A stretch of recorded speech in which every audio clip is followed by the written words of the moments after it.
বাতিলের আতঙ্ক তুমি, জালিমের ভয়ও তুমি। তোমার কলমের ছোঁয়ায় ধন্য আজ বাংলার ভূমি। ঊনবিংশ বিংশ শতাব্দীর মোজাদ্দেদ দাদা পীরের বাগিচার তুমি এক অপূর্ব গোলাপ ফুল। তোমাকে চিনতে আমিও আমরা করিনি কোনো ভুল। তুমি গর্জন করলে শুরু হয়ে যায় হুঙ্কার, সেই হুঙ্কারে আজকের আবু জেহেলরা জ্বলে পুড়ে হয়ে যায় ছারখার। ধর্মপ্রেম, মানবপ্রেম, দেশপ্রেম কিভাবে করতে হয় শেখাচ্ছ তুমি। তোমার শেখানো ব্যবহার পেয়ে গর্বিত আজ আমি। বিশ্বনবীর অপমানে যদি না কাঁদে মুসলমানের মন, সেই নবীর গোলাম আব্বাস সিদ্দিকী ভাইজানকে কি করে করবে আপন। নবী নবী করেন যিনি, আমি শুধুই তাকে চিনি। তিনি আমার জানের জান, সবার প্রিয় ভাইজান। ইসলাম কথার অর্থ হলো শান্তি, যার মূল শিক্ষা হলো এক আল্লাহ ছাড়া আর কোনো স্রষ্টা নেই। নবী মুহাম্মদ সাল্লাল্লাহু আলাইহি সাল্লাম তার প্রেরিত রাসূল। এটি বিশ্বের বৃহত্তম এবং সবচেয়ে দ্রুত বর্ধনশীল ধর্ম, যার অনুসারীর সংখ্যা 200 কোটি।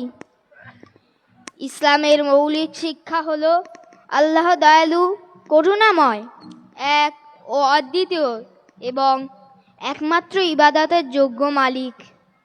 মানব জাতির পথ প্রদর্শনের জন্য তিনি যুগে যুগে নবী রসুল পাঠিয়েছেন। ইসলাম ধর্মের পবিত্র ধর্মগ্রন্থ কোরআন শরীফ, যা স্বয়ং আল্লাহর বাণী। সর্বশেষ এবং সব নবীদের মধ্যে যিনি শ্রেষ্ঠ, তিনি হলেন হযরত মুহাম্মদ সাল্লাল্লাহু আলাইহি সাল্লাম। নবীজির কাজ কথাকে সুন্নাহ বলা হয়, যা হাদিস নামে লিপিবদ্ধ। ইসলাম সার্বজনীন ধর্ম। ইসলাম শুধুমাত্র মক্কা ও মদিনা বা আরব দেশ ও জাতির জন্য নয়। ইসলাম সকল বর্ণ, গোত্র, ধনী গরিব, সাদা কালো, আরব অনারব সকল মানুষের জন্য প্রেরিত ও একমাত্র মনোনীত ধর্ম।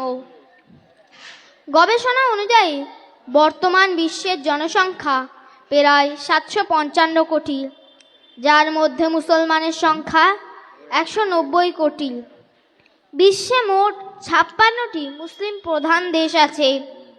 সবচেয়ে বেশি মুসলমান বসবাস করে যে দেশটিতে, তার নাম হলো ইন্দোনেশিয়া। ভারতবর্ষের জনসংখ্যা প্রায় 143 কোটি, তার মধ্যে মুসলমানের সংখ্যা প্রায় 20 কোটি। ইতিহাস পড়লে দেখা যায় আমাদের পূর্বপুরুষেরা যেমন আবদুল্লাহ ইবনে ওমর, আবু উবাইদা উসমানী, হযরত আলী, আমর ইবনুল আস, আবু আইয়ুব আনসারী, আবু উবাইদা, উসমান, আবু তালিব, ওমর ইবনুল খাত্তাব, আবু বকর, খালিদ বিন ওয়ালিদ, এই সকল ব্যক্তি মুসলিম জাতিকে রাসূলুল্লাহর নীতি আদর্শকে পুরো বিশ্বের দরবারে এক উচ্চ মাকামে পৌঁছে দিয়েছিলেন। আব্বাসীয় খিলাফতের আমলে মুসলিম বিশ্ববৈজ্ঞানিক, অর্থনৈতিক ও সাংস্কৃতিক দিক থেকে শীর্ষে ছিল। ইসলাম প্রচার ঘটেছে শুধুমাত্র ধর্মপ্রচার ও রাজ্য জয়ের মাধ্যমে। আমরা পূর্ব ভারতের মানুষেরা যার ওসিলায় ইসলাম পেয়েছি, তিনি হলেন অখণ্ড বঙ্গ আসামের উলিল আমর মুজাদ্দেদ জামান পীর হযরত আবু বকর সিদ্দিক রাহমাতুল্লাহ আলাইহি। তিনি এই জাতির জন্য তার রক্তকে পানি করে নবীর রেখে যাওয়া দ্বীন ইসলাম মুসলমানের ঘরে ঘরে পৌঁছে দিয়েছিলেন।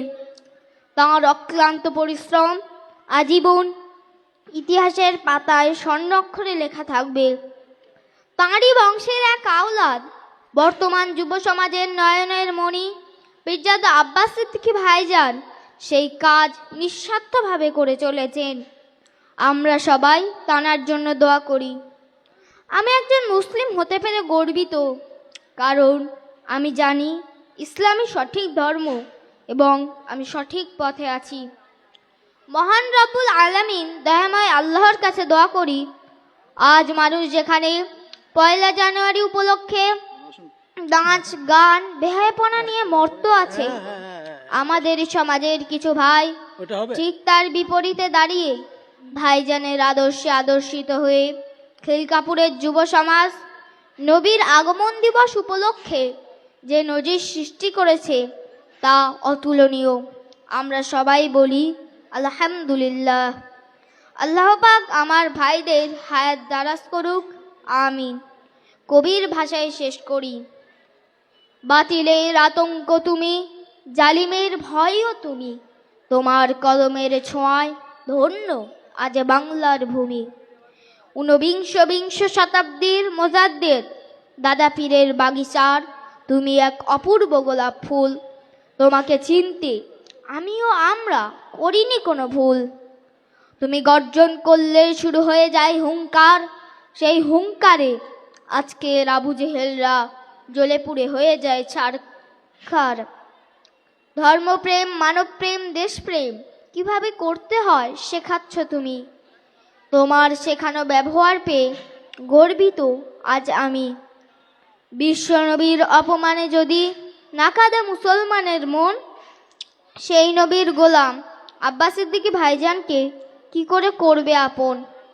নবী নবী করেন যিনি, আমি শুধুই তাকে চিনি, তিনি আমার জানের জান, সবার প্রিয় ভাইজান। আসসালামু আলাইকুম ওয়া রাহমাতুল্লাহি ওয়া বারাকাতুহু। ধন্যবাদ ছোট্ট ক্ষুদে সমর্থক মোহাম্মদ জুলফিকার আলীকে। তার ট্যালেন্ট এবং সাহসকে বিশ্ব নবী দিবস কমিটি স্যালুট জানায়।